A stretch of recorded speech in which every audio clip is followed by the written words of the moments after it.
sa mga Pinoy overseas katulad po natin na nandito po ngayon. Nahatid po ito ng PLDT Global.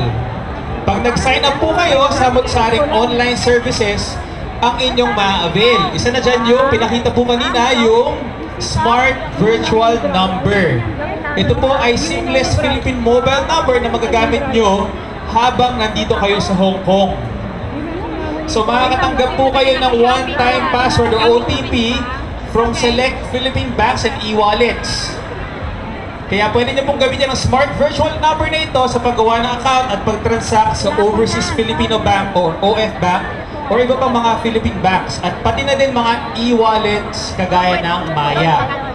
Plus, magagamit din ang Smart Virtual Number para makatawag ng libre sa OWA Helpline 24/7. Okay, gamit po ang Timbo o tindahan ni Bossing, makakapag-send din kayo ng